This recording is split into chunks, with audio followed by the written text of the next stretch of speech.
This is Gunda Rammohan Rao, lecturer in commerce, second BCom, semester 4, business class, వ్యాపార న్యాయశాస్త్రం. Topic acceptance, స్వీకృతి. నిర్వచనం న్యాయాత్మక నిబంధనలు.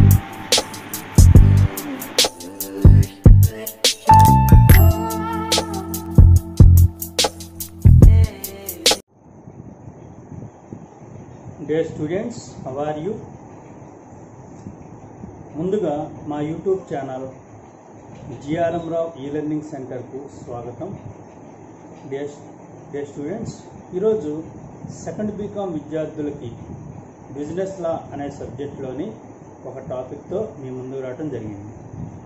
Okay students, ఆ topic ఏంటంటే స్వీకృతి అంటే ఏంటి, స్వీకృతికి సంబంధించిన న్యాయాత్మక నిబంధనలు ఏంటి. ఓకే స్టూడెంట్స్, ఈ టాపిక్ని మనం ఈరోజు చర్చించుకోబోతున్నాం. ఓకే స్టూడెంట్స్, ఒక కాంట్రాక్ట్ ఏర్పడాలంటే ఆ కాంట్రాక్ట్కి అత్యంత ఆవశ్యకమైనటువంటి అంశాలలో ప్రధానంగా ప్రతిపాదన ఒకటైతే మరొకటి స్వీకృతి. Offer, acceptance. ఆఫర్ ఇవ్వగానే దానికి యాక్సెప్టెన్స్ వస్తేనే కాంట్రాక్ట్ అనేది ఏర్పడుతుంది. కాబట్టి ఏంటంటే స్వీకృతికి న్యాయాత్మకమైన నిబంధనలు ఏముంటాయి అనేది మనం తెలుసుకోబోతున్నాం. ముందు స్వీకృతి అంటే ఏంటి, ఆ స్వీకృతి ఎలా ఉండాలి అనేది మనం పరిశీలిద్దాం.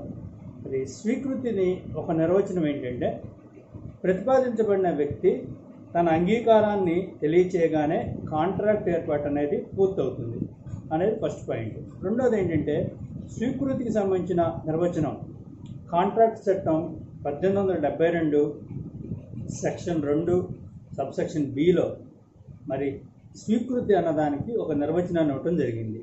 అదేంటంటే ప్రతిపాదించబడిన వ్యక్తి తన సమ్మతిని ప్రతిపాదనకర్తకు తెలియచేయగానే చేసిన ప్రతిపాదన స్వీకృతి పొందినది అని అంటారు. అదే స్వీకృతి అని చెప్పచ్చు. ప్రతిపాదించబడిన వ్యక్తి తన సమ్మతిని ప్రతిపాదనకర్తకు తెలియచేయగానే, అంటే ఎవరైతే ప్రతిపాదన చేశారో ఆ ప్రతిపాదన చేసిన వ్యక్తికి తెలియచేయగానే ఆ చేసిన ప్రతిపాదన అనేది స్వీకృతిని పొందింది అంటాం. దాన్నే స్వీకృతి అని కూడా అంటాం. స్వీకృతి ఎలా ఉంటుంది అంటే సాధారణంగా 2 రకాలుగా ఉంటుంది. ఒకటి ఏంటంటే భావ ప్రకటన స్వీకృతి, రెండోది ప్రచ్ఛన్న స్వీకృతి. స్వీకృతిలో కూడా 2 రకాలు ఉంటాయి. ఒకటి ఏంటంటే భావ ప్రకటన స్వీకృతి, 2 ప్రచ్ఛన్న స్వీకృతి. భావ ప్రకటన స్వీకృతి అంటే ఏంటంటే ప్రతిపాదించబడిన వ్యక్తి తన అంగీకారాన్ని మౌఖికంగా కానీ లేదా లిఖితపూర్వకంగా కానీ తెలియచేశాడు అనుకోండి, దానిని భావ ప్రకటన స్వీకృతి అంటాం. భావ ప్రకటన స్వీకృతి అంటే ఏంటంటే ఎవరికైతే ప్రతిపాదన చేయటం జరిగిందో ఆ ప్రతిపాదించబడిన వ్యక్తి తన అంగీకారాన్ని మౌఖికంగా అంటే ఫేస్ టు ఫేస్ కానీ లేదా వ్రాతపూర్వకంగా ఏదైనా పేపర్ మీద రాసి కానీ తెలియచేశాడు అనుకోండి, దాన్ని భావ ప్రకటన స్వీకృతి అని అంటాం. రెండవది ఏమన్నాము, ప్రచ్ఛన్న స్వీకృతి. ఈ స్వీకృతి ఏంటంటే పరిస్థితుల మీద కానీ లేదా ప్రవర్తన మీద కానీ ఆధారపడి వ్యక్తమయ్యే స్వీకృతిని ప్రచ్ఛన్న స్వీకృతి అంటాం. పరిస్థితుల మీద కానీ ప్రవర్తన మీద కానీ ఆధారపడి వ్యక్తమయ్యేటువంటి స్వీకృతిని ప్రచ్ఛన్న స్వీకృతి అంటాం. దీనికి ఒక ఉదాహరణ చెప్పచ్చు. దీనికి ఒక కోర్టు కేసు ఉంది, వి రావ్ వర్సెస్ ఏ రావ్ అనే ఒక కేసు, కోర్టులో వెళ్ళిన కేసు. అందులో చెప్పిన తీర్పును మనం దీనికి ఉదాహరణగా చెప్పచ్చు. ఈ కేసులో ఏంటంటే ఒక విధవరాలు తన మేనకోడలతో ఒక ప్రతిపాదన చేసింది. ఆ ప్రతిపాదన ప్రకారం మేనకోడలు ఆమె వద్దకు వచ్చి ఉంటే తన స్థిరాస్తిని ఆమెకు బదిలీ చేయడానికి అంగీకరించింది. మేనకోడలు ఏం చెప్పిందంటే మేనకోడలు తన దగ్గరికి వచ్చి ఉంటే తన స్థిరాస్తిని ఆమెకు బదిలీ చేయడానికి అంగీకరించింది. మేనకోడలు ఆమె ఇంటికి వచ్చి ఆమె చనిపోయే వరకు ఉన్నది. ఇది ప్రచ్ఛన్నమైన స్వీకృతి, కాబట్టి ఆమెకు ఆస్తి లభించిందని చెప్పేసి చెప్పడం జరిగింది. ఓకే స్టూడెంట్స్, మరి ఎవరు స్వీకరించవచ్చు? ఇక్కడ ఒక ప్రశ్న ఏంటంటే స్వీకృతిని ఎవరు స్వీకరించవచ్చు అనేది ఒక ప్రధానమైన అంశం. ఫస్ట్ ఏంటంటే సాధారణ ప్రతిపాదన చేశారనుకోండి, ఏ వ్యక్తి అయినా స్వీకరించవచ్చు. దీనికి మనం కార్లిల్ వర్సెస్ కార్బోలిక్ స్మోక్ కంపెనీ కేసులో చేసిన ప్రతిపాదన సాధారణ ప్రతిపాదన ఉదాహరణగా కూడా మనం ఇంతకుముందు క్లాస్లో చెప్పుకున్నాం. రెండవది ప్రత్యేక ప్రతిపాదనను ప్రతిపాదించబడిన వ్యక్తియే స్వీకరించాలి. ప్రత్యేక ప్రతిపాదన అంటే ఏ వ్యక్తిని ఉద్దేశించి ప్రతిపాదన చేయడం జరిగిందో దాన్ని ప్రత్యేక ప్రతిపాదన అంటాం. అది ఆ వ్యక్తి ఎవరికైతే ప్రతిపాదన చేయడం జరిగిందో ఆ వ్యక్తి మాత్రమే స్వీకరించాలి, లేదా వ్యక్తుల సముదాయం ప్రతిపాదన చేస్తే ఆ వ్యక్తుల సముదాయమే అంగీకరించాలి. అంటే ఏ వ్యక్తికి అయితే ప్రతిపాదన చేయబడిందో ఆ వ్యక్తి మాత్రమే స్వీకృతి తెలియచేస్తే అప్పుడు స్వీకృతి పూర్తవుతుందని అంటాం. ఉదాహరణకి దీనికి బౌల్డన్ వర్సెస్ జోన్స్ అనే ఒక కేసు ఉంది. బౌల్డన్ వర్సెస్ జోన్స్ అనే కేసు ఉంది. ఈ కేసు ప్రకారం ఏంటంటే బౌల్డన్ అనే వ్యక్తి బ్రోకర్ ఫారెస్ట్ వ్యాపారాన్ని కొనుగోలు చేశాడు. బ్రోకర్ అయినటువంటి ఫారెస్ట్ వ్యాపారాన్ని ఈ బౌల్డన్ అనే వ్యక్తి కొనుగోలు చేశాడు. సో అమ్మిన వ్యక్తికి జోన్స్ అనే ఆయన రుణదాత తనకు రావాల్సిన మొత్తాన్ని సరిచేసే ఉద్దేశంతో ఏం చేశాడంటే అతడు సరుకును పంపమని బ్రోకర్ హారెస్ట్కి ఉత్తరం రాశాడు. ఒక స్టూడెంట్స్ మరి బౌల్డన్కి సంబంధం లేనప్పటికీ కూడా అతడు జోన్స్కు సరుకులు పంపించాడు. మరి జోన్స్ ప్రతిఫలం చెల్లించుటకు నిరాకరించాడు. సో న్యాయస్థానం కూడా జోన్స్కు అనుకూలంగా తీర్పు చెప్పింది. ఎందుకంటే ఈ ప్రతిపాదన బౌల్డన్కు కానప్పటికీ కూడా స్వీకరించాడు కాబట్టి అది సక్రమ స్వీకృతి కాదని చెప్పేసి తెలియజేయడం జరిగింది. ఒక స్టూడెంట్స్ ఇప్పుడు స్వీకృతి అంటే ఏంటి, మరి స్వీకృతి నిర్వచనాలు, స్వీకృతిలో రకాలు, మరి స్వీకృతి ఎవరు తెలియజేయవచ్చు అనే అంశాలు మనం పరిశీలించాము. మరి స్వీకృతికి ఉన్నటువంటి న్యాయాత్మక నిబంధనలు ఏంటి అనేది ఇప్పుడు పరిశీలిద్దాం. స్వీకృతికి ఉన్న న్యాయాత్మక నిబంధనలో మొట్టమొదటిది ఏంటంటే స్వీకృతి పూర్తిగా బేషరతుగా ఉండాలి. పూర్తిగా బేషరతుగా ఉండాలి. రెండవది స్వీకృతిని ప్రతిపాదనకర్తకు తెలియచేయాలి. స్వీకృతిని ఎవరికి తెలియచేయాలి? ప్రతిపాదనకర్తకి తెలియచేయాలి. మూడవది ప్రతిపాదనకర్త తెలియచే విధంగా లేదా సరైన పద్ధతిలో స్వీకృతిని తెలియచేయాలి. ప్రతిపాదనకర్త తెలియచే విధంగా కానీ లేదా సరైన పద్ధతిలో స్వీకృతిని తెలియచేయాలి. నాలుగవది స్వీకృతిని గడువు తేదీలోగా తెలియచేయాలి. ఐదవది స్వీకృతి ప్రతిపాదనకు ముందుగా ఉండరాదు. ప్రతిపాదన చేయడానికి ముందే స్వీకృతి చేయకూడదు. ఆరవది స్వీకర్తకు ఉద్దేశం ఉండాలి. ఏడవది ప్రతిపాదన ఉపసంహరణకు ముందు స్వీకృతి. ఎనిమిదవది మౌనం స్వీకృతి కాదు. తొమ్మిదవది భవిష్యత్ అంగీకారం కూడా స్వీకృతి కాదు. సో మనం ఇప్పుడు చెప్పినటువంటి ఈ న్యాయాత్మక నిబంధనలని ఒక్కొక్కటిగా పరిశీలిద్దాం. స్వీకృతి ఎలా ఉండాలి? పూర్తిగా ఉండాలి, బేషరతుగా ఉండాలి.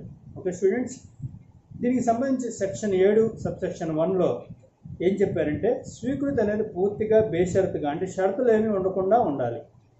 ఒకవేళ పార్టీల మధ్య అవగాహన లోపిస్తే మరి కాంట్రాక్ట్ అనేది ఏర్పాటు కాదు. ఒకవేళ పార్టీల మధ్య అవగాహన లోపిస్తే కాంట్రాక్ట్ అనేది ఏర్పాటు కాదు. ఉదాహరణకు దీనికి కూడా ఒక కోర్టు కేసును ఉదాహరణగా తీసుకోవచ్చు. అదేంటంటే నీల్ వర్సెస్ మీరట్. నీల్ వర్సెస్ మీరట్. ఈ కేసులో ఏంటంటే ఎం అనే వ్యక్తి తన భూమిని ఎన్ అనే వ్యక్తికి 280 పౌండ్లకు అమ్మటానికి గాను ప్రతిపాదించాడు. అయితే ఎన్ అంగీకరించాడు. మరి 80 పౌండ్లకు డ్రాఫ్ట్ పంపిస్తూ మిగిలిన మొత్తాన్ని మరి 50 పౌండ్ల చొప్పున నెలసరి వాయిదాలో చెల్లించడానికి అంగీకరించాడు. మరి ఈ స్వీకృతి ఎలా జరిగింది అంటే షరతులతో జరిగింది. అతను 280 పౌండ్లు అని చెప్పినప్పుడు 280 పౌండ్లు చెల్లించాలి, కానీ అడ్వాన్స్ కొంత ఇచ్చి మిగిలిన వాయిదాలు అన్నాడు. కాబట్టి ఇది ఏంటంటే షరతులతో కూడిన స్వీకృతి అయింది. కాబట్టి ఏంటి ఎంఎన్ల మధ్య కాంట్రాక్ట్ ఏర్పాటు కాలేదని చెప్పేసి కోర్టు తీర్పు చెప్పడం జరిగింది. ఒక స్టూడెంట్స్ రెండవది మరి స్వీకృతిని ప్రతిపాదనకర్తకు తెలియచేయాలి.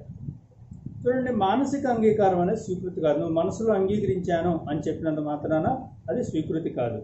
అంటే కాంట్రాక్ట్ ఏర్పాటు చేయడానికి స్వీకృతిని ప్రతిపాదనకర్తకు తెలియచేయాలి. అసలు ఎవరైతే ఆ ఆఫర్ని ఇస్తున్నారో వాళ్ళకి తెలియచేయాలి. దీనికి కూడా ఒక కోర్టు కేసు ఉంది. స్టూడెంట్స్ బిజినెస్ లాలో అన్నీ కూడా ఎక్కువగా కోర్టు కేసుల్ని ఉదహరిస్తూనే ఉంటాయి. సో వీటిని మనం ఉదహరిస్తూ ఎగ్జామినేషన్స్లో రాస్తే మంచి మార్కులు మీకు రావడానికి మరి వీలుంటుంది. కాబట్టి దీనికి కూడా ఒక కోర్టు కేసుని మనం ఉదాహరణగా తీసుకోవచ్చు. అంటే ఫెల్డ్ హౌస్ వర్సెస్ బిండ్లే. ఫెల్డ్ హౌస్ వర్సెస్ బిండ్లే అనే కేసులో మరి ఏం చెప్పారో పరిశీలిద్దాం. ఈ కేసులో ఏంటంటే ఎఫ్ అనే వ్యక్తి తన మేనల్లుడికి ఉత్తరం రాశాడు. ఆ ఉత్తరంలో ఎఫ్ అనే మేనల్లుని గుర్రమును మేనల్లుడి గుర్రాన్ని మరి 30 పౌండ్లకు కొనుగోలు చేయడానికి ప్రతిపాదించాడు. మేనల్లుడి గుర్రాన్ని 30 పౌండ్లు కొనుగోలు చేయడానికి ప్రతిపాదించాడు. ఒకవేళ నీ వద్ద నుండి ఎటువంటి జవాబు రాకుంటే ఆ గుర్రం నాదిగా భావిస్తాని అని కూడా రాశాడు. అయితే మేనల్లుడు తన వద్ద పనిచేస్తున్న ఉద్యోగస్తునితో మరి ఈ ప్రత్యేకమైన గుర్రంను ఎవరికి అమ్మవద్దు అని చెప్పాడు, ఎందుకంటే దీన్ని మామకు అమ్ముట జరిగింది అని చెప్పేసినాడు. కానీ ఆ విషయం ఎఫ్కు తెలియచేయలేడు. స్టూడెంట్స్, మరి మేనమామకు తెలియచేయాలి, మామయ్యకి తెలియచేస్తేనే అప్పుడు స్వీకృతి తెలియజేసినట్టు. ఎవరో పనివాడికి చెప్పేసి అమ్మాను అని చెప్పినంత మాత్రాన స్వీకృతి తెలియజేసినట్టు కాదు. ఉద్యోగస్తుడు పొరపాటున ఆ ప్రత్యేక గుర్రమును మూడో వ్యక్తికి అమ్మేసినాడు. అప్పుడు ఏం చేశాడు, ఎఫ్ అనే వ్యక్తి దావా వేస్తే న్యాయస్థానం అతనికి వ్యతిరేకంగా తీర్పు ఇచ్చింది. ఎందుకంటే మేనల్లుడు మానసికంగా అంగీకరించాడు, కానీ ఎఫ్కు స్వీకృతిని తెలియచేయలేదు. కాబట్టి ఆ ఇరువురి మధ్య ఎటువంటి కాంట్రాక్ట్ ఏర్పాటు కాలేదని తీర్పు చేయడం జరిగింది. ఒక స్టూడెంట్స్, ఇప్పుడు మూడవ అంశం, మూడవ నిబంధన కండిషన్ ఏంటంటే ప్రతిపాదనకర్త తెలియచేసే విధంగా కానీ లేదా సరైన పద్ధతిలో కానీ స్వీకృతిని తెలియచేయాలి. ఒక స్టూడెంట్స్, ప్రతిపాదనకర్త తెలియచేసే విధంగా కానీ లేదా సరైన పద్ధతిలో కానీ స్వీకృతిని తెలియచేయాలి. దీనికి సంబంధించిన నిబంధనలు ఇప్పుడు చెప్పే విధంగా ఉంటాయి. అవేంటంటే మొట్టమొదటిది, ప్రతిపాదనకర్త సూచించిన విధంగా స్వీకృతిని తెలియచేయాలి. అలా తెలియచేయలేదనుకోండి, అది స్వీకృతి చెల్లుబాటు కాదనమాట. ఓకే స్టూడెంట్స్, దీనికి కూడా ఒక క్వశ్చన్ మనం ఉదాహరణగా తీసుకొని ఉదాహరించవచ్చు. అదేంటంటే సురేంద్రనాథ్ వర్సెస్ కేదార్నాథ్ అనే ఒక కేసులో దీనికి సంబంధించినటువంటి తీర్పుని మనం పరిశీలిద్దాం. ఈ కేసు ప్రకారం ఏంటంటే ఎస్ అనే వ్యక్తి కే అనే వ్యక్తికి ఒక ఉత్తరం రాశాడు. ఆ ఉత్తరంలో ఏముందంటే, నీవు నా స్కూటర్ని 20,000 రూపాయలు కొనుగోలు చేస్తావా, జవాబును టెలిగ్రామ్ ద్వారా పంపించుము అని చెప్పి క్లియర్గా రాశాడు. అయితే కే అనే వ్యక్తి స్వీకృతిని ఉత్తరం ద్వారా తెలియజేశాడు, మరి ఎస్ నిరాకరించాడు. ఇట్లు నిరాకరించడం న్యాయసమ్మతమే అని చెప్పి న్యాయస్థానం తీర్పు చెప్పింది.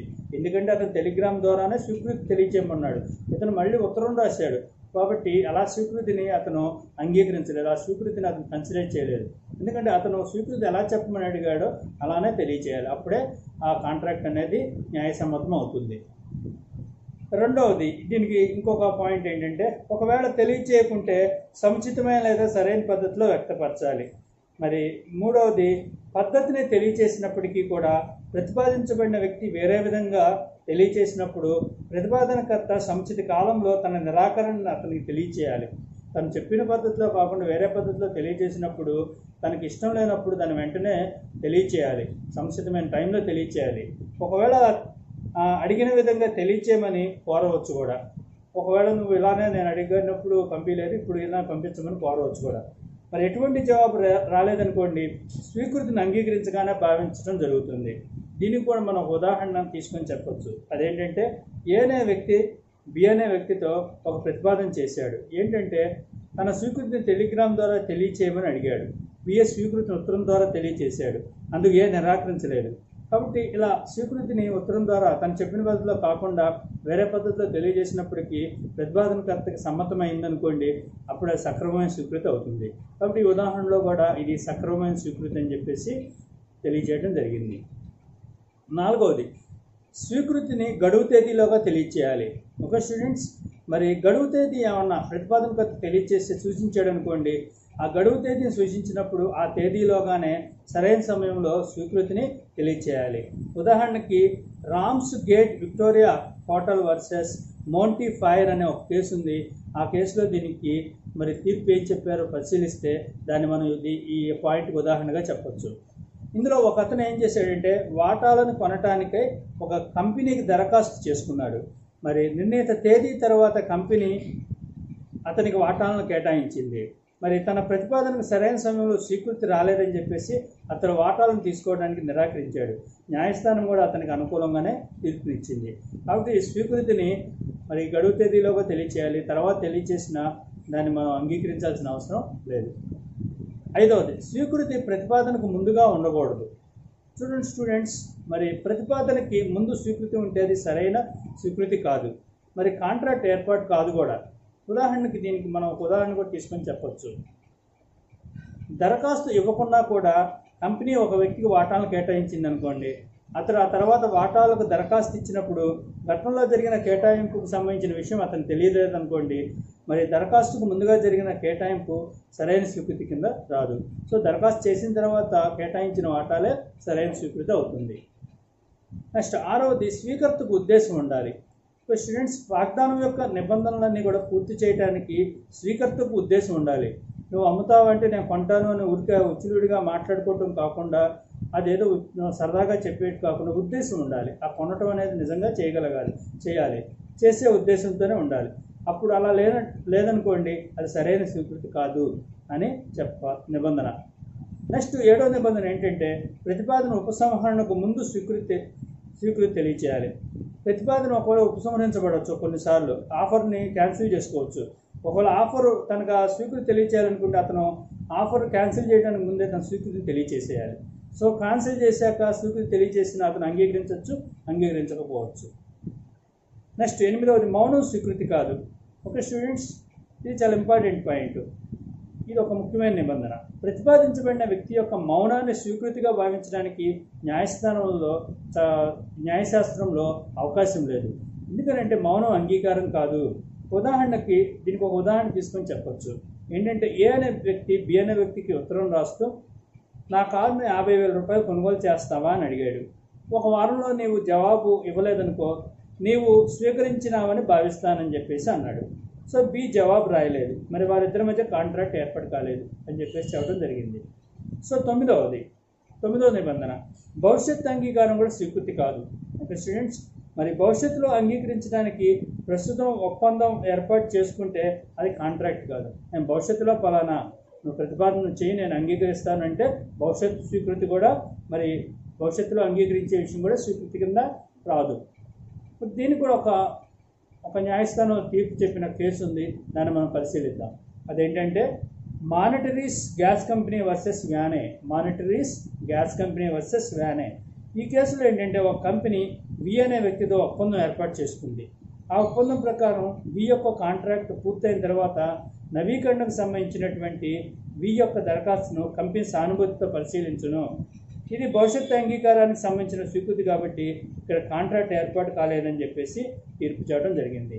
ఓకే స్టూడెంట్స్, ఈరోజు క్లాస్లో మనం స్వీకృతి, దానికి సంబంధించిన అంశాలని, స్వీకృతికి సంబంధించిన న్యాయాత్మక నిబంధనల గురించి చర్చించుకున్నాము. మరి తదుపరి క్లాస్లో తదుపరి టాపిక్ మీ ముందుకు రావడం జరుగుతుంది. Thank you very much.